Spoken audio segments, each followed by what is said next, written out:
American Reform Movements. The Second Great Awakening was caused by a reaction against liberalism of religion that started in about 1800. During this movement, Thomas Paine wrote and circulated a book called The Age of Reason. This book promoted deism, which is the belief that relied on reason and science, and rejected original concepts of sin and divinity.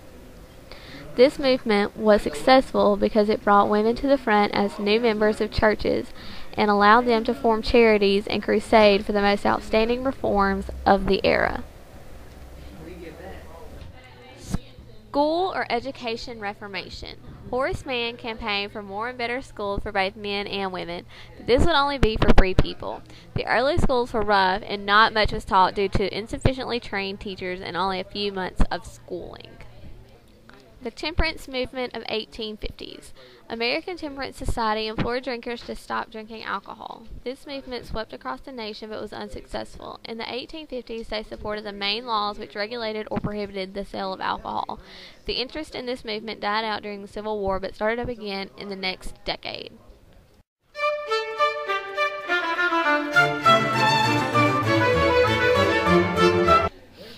American feminism. Most women were involved in a fight for temperance and the abolition of slavery. They had been touched by the evangelist spirit that offered the promise of earthly reward for human endeavor. The Women's Rights Convention was held at Seneca Falls in 1848. This launched the women's rights movement. The leaders of this movement were Lucretia Mott, Elizabeth Cady Stanton, and Susan B. Anthony. Elizabeth Cady Stanton insisted on leaving Obey out of a marriage ceremony and advocated suffrage for women. She also believed that men and women were created equal and fought for the women's right to vote, as well as advocated the abolition of slavery. Susan B. Anthony was a lecturer for women's rights. She supported the temperance movement to ban alcohol, the abolition movement was to free slaves, and the women's rights movement. The main thing she is known for was joining Elizabeth Cady Stanton in the fight for women's rights, especially the right to vote. The women that supported their right to vote were known as suffragettes. The successes of this movement were that women were admitted to colleges and some states allowed them to own property after marriage. The failures of this movement were that women were not allowed to vote and had inequality in the workplace. The Women's Revolt Convention at Seneca Falls launched this movement. The purpose of this movement was to give women more rights.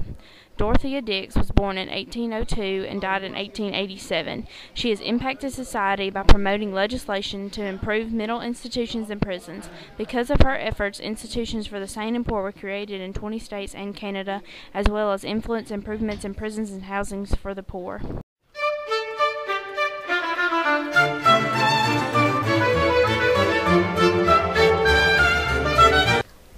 Utopian and communitarian experiments. The utopian communities such as New Harmony and Brook Farm, along with the communitarian Oneida, were major experiments. These communities sought human betterment. The community of New Harmony was founded in 1825 by Robert Owen, and it failed due to the people attracted. It reflects a Puritan type of lifestyle. The community of Brook Farm prospered for some time. It started in 1841 by only 20 intellectuals committed to the Transcendentalist philosophy, and it collapsed in 1846 due to a fire in a new communal building. This community also reflects a Puritan way of life. The Oneida community was even more radical than the others, and it practiced free love. People were paired to parent superior children. This community flourished for about 30 years. It spawned off many different religious groups that helped to evolve our great nation. The Mormons. They were a religious group that were persecuted for their beliefs in polygamy, which was marriage to more than one wife. They were under the leadership of Brigham Young, and they left Illinois and traveled to the Salt Lake area of present-day Utah from 1846 to 1847.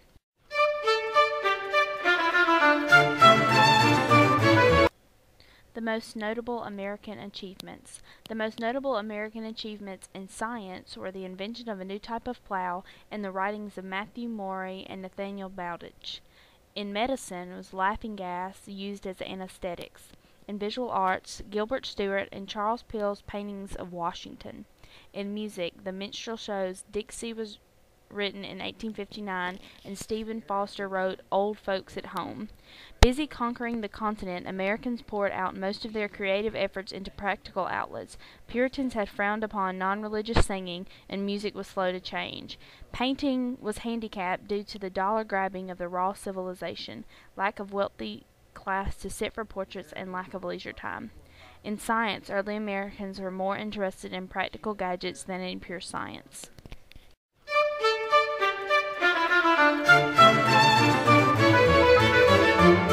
American literature of the early 19th century.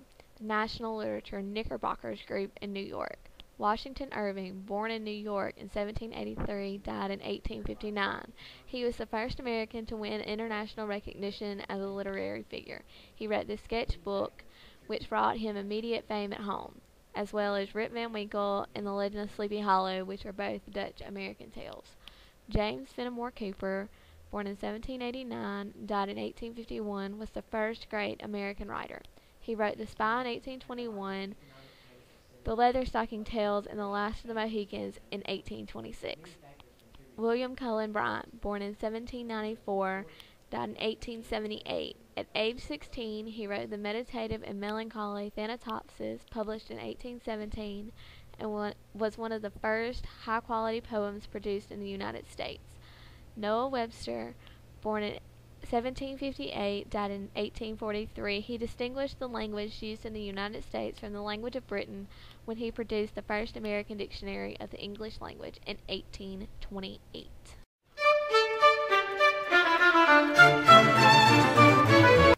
Transcendentalists believed truth could be found beyond the physical world and that all humans share in the spiritual unity of creation. Ralph Waldo Emerson, born in 1803 in Boston, died in 1882. He trained as a Unitarian minister. His most thrilling public effort was as a Phi Beta Kappa address the American scholar delivered at Harvard College in 1837. He was a poet, a philosopher, and an essayist. Henry David Thoreau, born in 1817, died in 1862.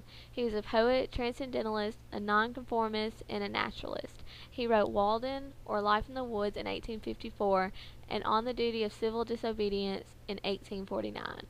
Walt Whitman, born in Brooklyn in 1819, died in 1892, was a poet who emphasized the great worth of each individual. He wrote Leaves of Grass in 1855 and was at first a financial failure.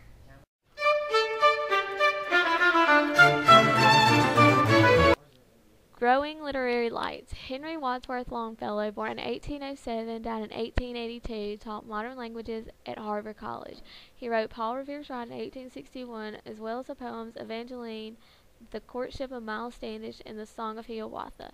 Louisa May Alcott, born in 1832 in Concord, Massachusetts, died in 1888, and wrote Little Women.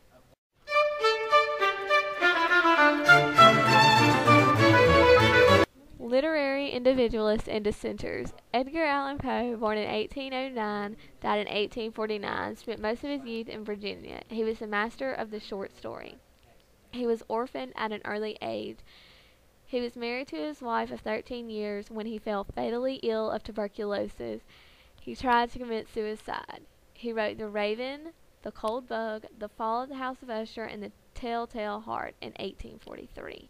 Nathaniel Hawthorne, born in 1804 in Salem, Massachusetts, died in 1864. He was a novelist who wrote about sin, punishment, and atonement.